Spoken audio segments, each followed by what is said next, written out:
Kegaduhan demi kegaduhan terus terjadi di negara ini. Sejak pemerintahan Pak Prabowo Subianto, tercatat beberapa kali kegaduhan terjadi. Dan yang membingungkan bagi saya, mengapa kabinet ini begitu gaduhnya, padahal semua tahu, dunia tahu, seorang Prabowo Subianto seperti apa karakternya. Yang dunia tahu bahwa Prabowo Subianto, oke, kita tidak usah bicara dunia, kita bicara tentang dalam negeri. Indonesia tahu, rakyat Indonesia tahu bagaimana karakter Pak Prabowo Subianto selama ini yang dibaca dari media-media yang tertulis dan segala macam. Kita mengenal bahwa Pak Prabowo Subianto adalah seorang sosok yang keras, tegas, bahkan kalau perlu marah, ngamuk. Ketika apa yang dia pikirkan tidak bisa diimplementasikan dan ketika menemukan hal-hal yang tidak baik menurut pandangan beliau. Tapi sejak kabinet ini berdiri, terjadi beberapa kali kegaduhan yang ujung-ujungnya bahwa seolah-olah semua ini menjadi kesalahan para menteri dan Prabowo Subianto tampil menjadi pahlawannya. Yang menjadi pertanyaan bagi saya, kalau memang seperti itu situasinya, menteri melakukan kebijakannya tanpa koordinasi dengan presiden, kemudian presiden datang menjadi pahlawan menghentikan itu, saya jadi bertanya-tanya, ini kabinet atau sebuah produk kerjasama politik antara orang-orang untuk mengurus negara atau mengatur negara. Karena kalau ini bicara kabinet, maka seharusnya tidak pernah akan terjadi kekeliruan kebijakan dari pejabat di bawah presiden dan kemudian presiden membatalkannya. Jokowi begitu sangat buruk memerintah 10 tahun, hal seperti ini belum pernah terjadi. Padahal Jokowi dikenal publik selama ini pelangak-pelongo, ini itulah, tapi tidak pernah terjadi ada kebijakan menteri yang kemudian dibatalkan oleh presiden dan dikatakan, oh itu bukan kebijakan presiden. Tetapi di kebijakan di era Pak Prabowo ini terjadi beberapa kali sejak dilantik. Yang pertama, kegaduhan para kabinet ini ketika baru dilantik semuanya sibuk ngurus cari uang untuk kabinetnya. Menteri-menteri berlomba-lomba bicara tentang uang, tentang anggaran bagi lembaganya.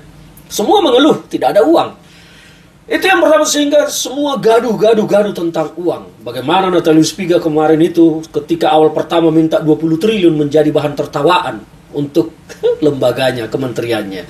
Yang kedua, kegaduhan yang paling dahsyat salah satunya adalah tentang PPN yang kemudian dibatalkan oleh presiden juga.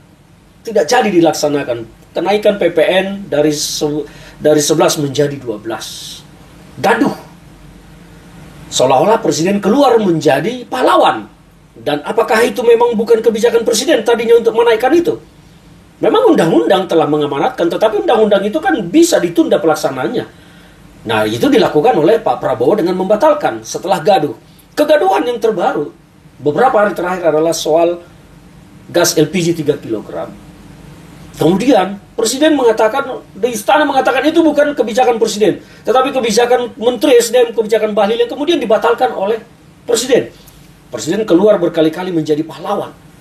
Dan di lapangan, menteri-menterinya seolah-olah menjadi korban bodoh melaksanakan sebuah kebijakan yang dibatalkan oleh presiden. Tetapi dari semua kegaduhan ini tidak ada yang menyatakan bertanggung jawab, tidak ada yang mengatakan saya bertanggung jawab, saya mengundurkan diri karena ini sudah membuat gaduh bangsa. Tidak ada yang mengaku bertanggung jawab. Semua cuci tangan. Kegaduhan sebelumnya juga terjadi soal pagar laut di Tangerang. Tidak ada satupun lembaga negara yang mengaku tahu siapa yang memasang. Wong edan bangsa kita. Pagar sepanjang 30 km berdiri di depan mata, di mana pemerintahan sampai ke tingkat desa bisa tidak tahu siapa yang pasang. Gaduh bangsa kita. Gaduh. Kalau kita balik sesaat sebelum masa pelantikan Pak Prabowo, kegaduhan besar juga soal undang-undang RUU tentang pilkada yang waktu itu disinyalir oleh publik untuk memenuhi ekspektasi politik Jokowi supaya Gibran bisa Kaisang bisa maju menjadi calon kepala daerah. Kemudian gaduh, akhirnya batal juga. Dan itu sepertinya kewenangan sudah ada di Prabowo pada saat itu. Ini sebetulnya negara kita mau sedang dibuat uji coba pemerintah, mau diurus dengan cara coba-coba atau mau apa? Bangsa sebesar ini tidak seharusnya diuji dengan cara coba-coba lagi. Bangsa sebesar ini yang telah 78 tahun merdeka tidak harusnya diurus dengan cara coba ini, coba itu. Kita seharusnya sudah punya pakem pemerintahan yang jelas. Kita seharusnya sudah punya struktur yang jelas. Tetapi menjadi kacau memang. Saya melihat membengkaknya kabinet ini menjadi sangat gemuk adalah cikal bakal kekacauan di pemerintahan Pak Prabowo Subianto. Karena terlalu banyak kepala, terlalu banyak manusianya. Menyatukan sedikit kepala saja susah. Apalagi ini menyatukan banyak kepala dengan segala macam kepentingannya, karena ini berasal dari banyak partai dan orang-orang yang independen tetapi juga punya kepentingan politik. Di bawah, di baliknya ada konglomerat-konglomerat yang menitipkan dia untuk menjadi pejabat. Ini tidak akan bisa kita buktikan, tetapi itu fakta yang saya tahu. Jadi sebetulnya negara kita ini mau negara coba-coba, negara uji coba, atau negara apa sih? Dan konyolnya segitu banyak kegaduhan di negara ini, tidak ada satupun yang menyatakan saya yang bertanggung jawab. Ini kebijakan saya tanggung jawab, saya mundur. Yang ada malah pada lepas tangan. Presiden keluar membatalkan kebijakan yang dianggap kebijakan menteri. Padahal kita mendengar dari sejak bulan November 2024 soal persoalan subsidi BBM ini sudah menjadi bahasan utama pemerintah. Maka saya tidak percaya kalau apa yang dilakukan Bahlil ini tidak dilaporkan di sidang kabinet terhadap presiden. Tapi inilah realitas negara kita sekarang. Saya berharap pemerintahan ini akan berjalan lebih baik.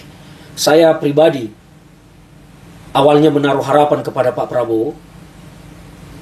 Tapi kalau begini terus, saya prihatin dan saya khawatir bangsa kita benar-benar akan semakin masuk ke dalam zona yang tidak jelas.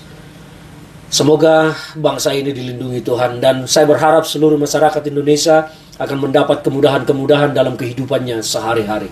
Saya prihatin, saya pikir soal LPG 3 kg harus ada yang bertanggung jawab dan mengundurkan diri.